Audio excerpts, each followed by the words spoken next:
বাংলাদেশে আর আওয়ামী লীগের রাজনীতি চলার কোনো সুযোগ নাই।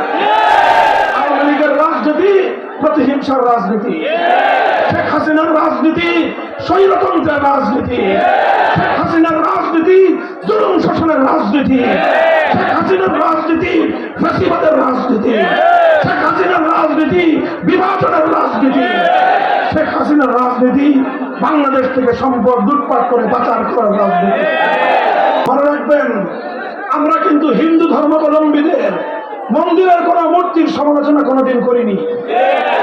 হিন্দুদের ধর্মাবলম্বী উপাসনালয়গুলোতে তাদের মূর্তি থাকবে, তারা মূর্তির উপাসনা তাদের মতো করে করবে। কেউ যদি সেখানে ব্যাঘাত ঘটাতে চায়, আমরা জীবন দিয়ে তার পাহারাদারি করব। কিন্তু মুসলমানদের জাতীয় সম্পদ ব্যয় করে রাস্তার মোড়ে মোড়ে মুসলমানদের গুরুত্বপূর্ণ স্থাপনাগুলোকে বাবার মূর্তি দিয়ে এদেশটাকে একটা মূর্তির আখড়ায় পরিণত করবেন, আমরা উপদেশ দিয়েছিলাম এটা করেন না, ভালো হবে না। আমার এই কথা আমার ভালো লাগলো না। তিনি আমার বিরুদ্ধে ক্ষিপ্ত হয়ে উঠলেন, জাতীয় সংসদে আমার বিরুদ্ধে বিষোদ্গার করলেন, তার পেটোয়া বাহিনী এবং দেশের মানুষের সম্পদের লালিত গোয়েন্দা বাহিনীর সদস্যদেরকে আমার বিরুদ্ধে ষড়যন্ত্র করবার জন্য নিয়ে দিলেন আর আমাদেরকে কারারুদ্ধ করলেন। 3 বছর পর্যন্ত কারান্তরালে আমাকে বন্দী রাখলেন। কি পেয়েছেন আপনি? আপনি মনে করেছিলেন জোর করে এদেশের জনগণের কাঁধের উপর আপনার বাবার মূর্তি বসিয়ে দিবেন। 5ই আগস্ট এদেশের মানুষ প্রত্যক্ষ করেছে, জোর করে মানুষের উপর কোন আদর্শ চাপিয়ে দেওয়া যায় না।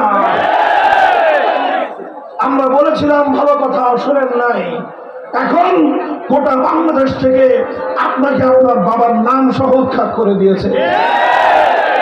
সংগ্রামী সাথী ও বন্ধুগণ, আমি আপনাদেরকে আহ্বান জানাই, ইনশাআল্লাহ আমাদের যে সংগ্রাম শুরু হয়েছে, এই সংগ্রাম একটি পূর্ণাঙ্গ বৈষম্যহীন সমাজ গঠনের সংগ্রাম। এই সংগ্রাম ন্যায় এবং ইনসাফ ভিত্তিক সমাজ গঠনের সংগ্রাম। রাষ্ট্রীয় সকল প্রতিষ্ঠানগুলোকে ধ্বংস করে দিয়েছিল। বিচার ব্যবস্থার কথা কি বলবো? নিম্ন আদালত, উচ্চ আদালত, সর্বোচ্চ আদালতের প্রধান বিচারপতি আওয়ামী লীগের দলীয় মুখপাত্রে পরিণত হয়েছিল। পৃথিবীর ইতিহাসে এমন কুলাঙ্গার বিচারপতি পৃথিবীর ইতিহাস দেখে নাই।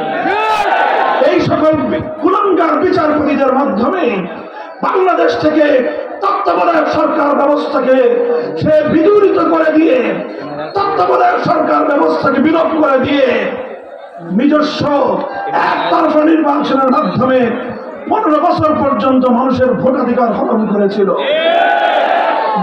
আর মেগা প্রজেক্টের নামে হাজার হাজার লক্ষ লক্ষ কোটি টাকা পাচার করে বাংলাদেশের মানুষের ভাতের অধিকার ছিনতাই করেছিল।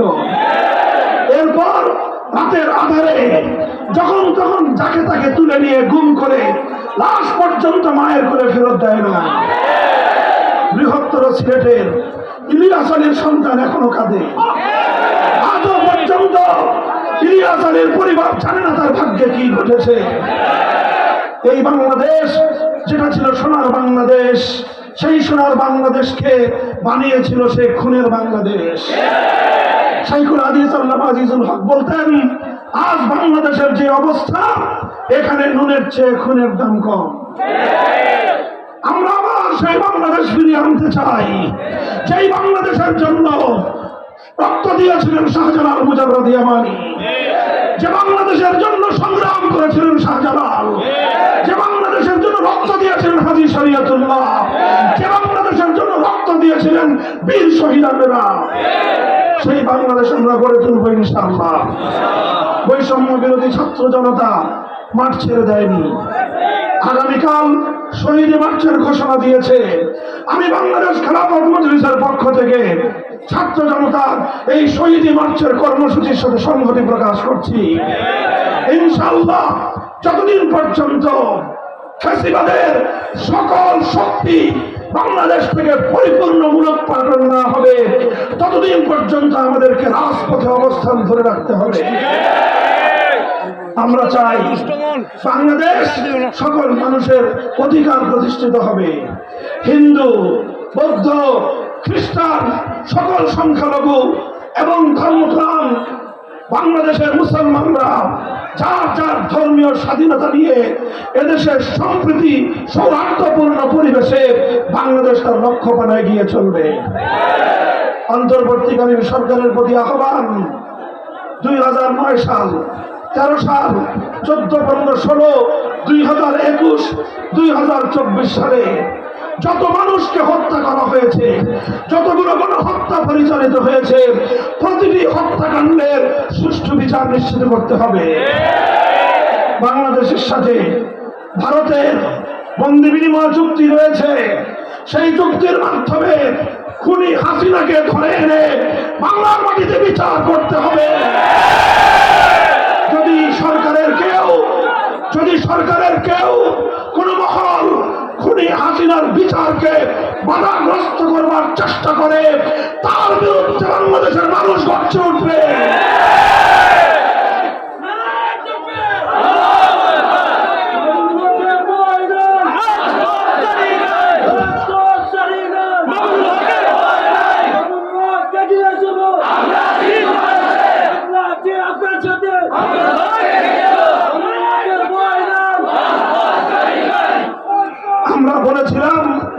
আমরা বলেছিলাম বাংলাদেশে আপনারা স্বাধীনতা রজত জয়ন্তী, সুবর্ণ জয়ন্তী উদযাপন করবেন, এটা আমাদের জাতীয় উৎসব।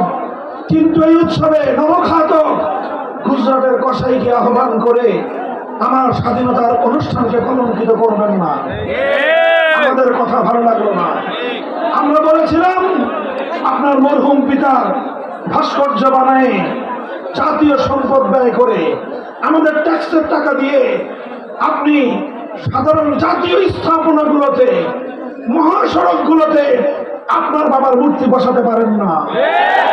এদেশের মানুষ আপনার বাবার মূর্তি বানানোর ম্যান্ডেট থেকে দেয় নাই।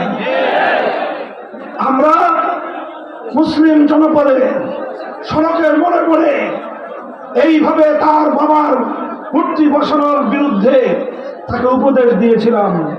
মনে রাখবেন, আমরা কিন্তু হিন্দু ধর্মাবলম্বীদের মন্দিরের কোন মূর্তির সমালোচনা কোনোদিন করিনি। হিন্দুদের ধর্মাবলম্বী উপাসনালয়গুলোতে তাদের মূর্তি থাকবে, তারা মূর্তির উপাসনা তাদের মতো করে করবে। কেউ যদি সেখানে ব্যাঘাত ঘটাতে চায়, আমরা জীবন দিয়ে তার পাহারাদারি করব। কিন্তু মুসলমানদের জাতীয় সম্পদ ব্যয় করে রাস্তার মোড়ে মোড়ে মুসলমানদের গুরুত্বপূর্ণ স্থাপনাগুলোকে বাবার মূর্তি দিয়ে এদেশটাকে একটা মূর্তির আখড়ায় পরিণত করবেন, আমরা উপদেশ দিয়েছিলাম এটা করেন না, ভালো হবে না।